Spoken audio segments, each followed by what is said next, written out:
یہ کہانی ہے تاریخ کی ایک سب سے کامیاب اور تبدیلی لانے والی انقلابی تحریک کی، ایک ایسی داستان جس میں خفیہ سازشیں ہیں، کمال کی حکمت عملی ہے اور سیاہ پرچموں کے سائے میں لڑی گئی ایک ایسی جنگ ہے جس نے دنیا کا نقشہ ہی بدل دیا۔ آج ہم عباسیوں کے عروج کی کہانی جانیں گے۔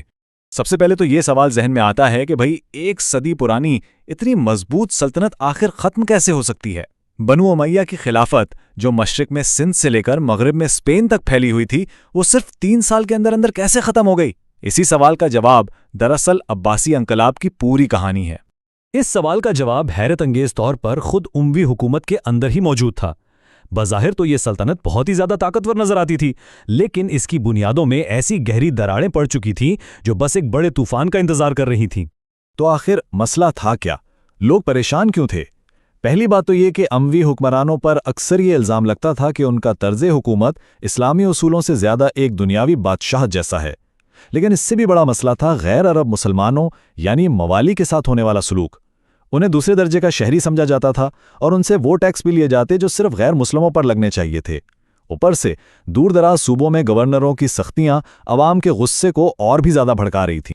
اور اسی بے چینی اور غصے کے ماحول میں پردے کے پیچھے ایک خفیہ تحریک نے جنم لیا۔ یہ تھی عباسیوں کی تحریک، جو کئی دہائیوں تک بالکل خاموشی سے سائے میں رہ کر اپنی طاقت کو منظم کرتے رہے۔ تو یہ عباسی تھے کون؟ اصل میں یہ پیغمبر اسلام حضرت محمد صلی اللہ علیہ وسلم کے چچا عباس ابن عبد المطلب کی اولاد تھے، اور ان کا دعویٰ یہ تھا کہ خاندانی اور خونی رشتے کے اعتبار سے وہ بنو امیہ کے مقابلے میں خلافت کے کہیں زیادہ حقدار ہیں۔ یہ ایک بہت ہی طاقتور دعویٰ تھا جس نے ان بہت سے لوگوں کو اپنی طرف کھینچ لیا جو اموی حکومت سے خوش نہیں تھے۔ عباسیوں کی حکمت عملی کو تو داد دینی پڑتی ہے۔ انہوں نے اپنا مرکز خراسان کو بنایا، جو اموی دارالحکومت دمشق سے بہت دور تھا، اور جہاں بے چینی سب سے زیادہ تھی وہاں سے انہوں نے اپنے خفیہ مبلغ بھیجے جو لوگوں میں اموی حکومت کے خلاف پروپیگنڈا کرتے اور حامی بناتے۔ اس طرح انہوں نے ایک بہت ہی منظم خفیہ نیٹ ورک بنا لیا اور پھر کئی سال تک صحیح وقت کا انتظار کرتے رہے۔ یہ صبر اور منصوبہ بندی کا ایک شاندار مظاہرہ تھا۔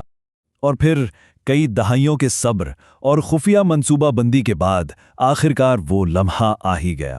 وہ تحریک جو اب تک سائے میں چل رہی تھی اب سب کے سامنے آنے والی تھی، اور اس کا اعلان ایک بہت ہی طاقتور علامت کے ذریعے کیا گیا۔ کبھی کبھی ایک علامت الفاظ سے زیادہ طاقتور ہوتی ہے۔ سیاہ پرچموں کو لہرانا صرف اعلان جنگ نہیں تھا، یہ اموی حکومت کے اختیار کو سیدھا سیدھا چیلنج تھا۔ یہ کالا رنگ امویوں کے سفید پرچموں کے بالکل الٹ تھا، اور یہ ایک واضح اشارہ تھا کہ اب تبدیلی کا وقت آ گیا ہے۔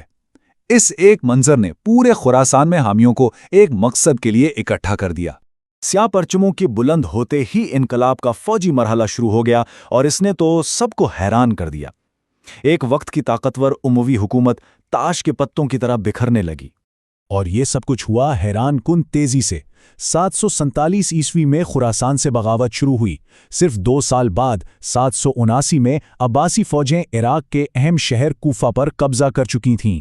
جنوری 750 میں دریائے زاب کی جنگ نے اموی فوج کی کمر ہی توڑ دی، اور صرف 3 مہینے بعد اپریل 750 تک اموی دارالحکومت دمشق بھی فتح ہو چکا تھا۔ سوچیں، 3 سال سے بھی کم عرصے میں ایک صدی پرانی سلطنت کا خاتمہ ہو گیا۔ امویوں کی شکست کے ساتھ ہی تاریخ کا ایک نیا باب شروع ہوا۔ یہ تھا عباسی خلافت کا قیام۔ کوفہ شہر میں ابو العباس الصفا کو پہلا عباسی خلیفہ تسلیم کر لیا گیا، اور اسی کے ساتھ ایک ایسی سلطنت کی بنیاد رکھی گئی جو اگلے 500 سال تک قائم رہی اور جسے اسلامی تاریخ کا سنہرا دور بھی کہا جاتا ہے۔ لیکن یہ صرف حکمرانوں کی تبدیلی نہیں تھی، نہیں، یہ اس سے کہیں بڑھ کر تھا۔ یہ ایک پوری سوچ کی تبدیلی تھی، ایک نظریاتی انقلاب تھا۔ جہاں اموی سلطنت کا مرکز صرف عرب تھے، وہیں عباسی سلطنت زیادہ بین الاقوامی تھی۔ دارالحکومت دمشق سے نئے شہر بغداد منتقل کر دیا گیا، اور سلطنت کی توجہ فوجی مہم جوئی سے ہٹ کر انتظامی امور، سائنس اور ثقافت پر ہو گئی۔ اس ایک تبدیلی نے اسلامی دنیا کا رخ ہمیشہ کے لیے بدل کر رکھ دیا۔ تو انقلاب کامیاب ہو چکا تھا، انصاف اور مساوات کے وعدے پر ایک نئی سلطنت کھڑی ہو گئی تھی۔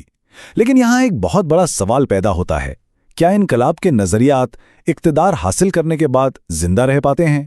یہ وہ سوال ہے جو عباسیوں کی پوری تاریخ پر ایک سائے کی طرح منڈلاتا رہا، اور آج بھی ہر انقلابی تحریک کے لیے اتنی ہی اہمیت رکھتا ہے۔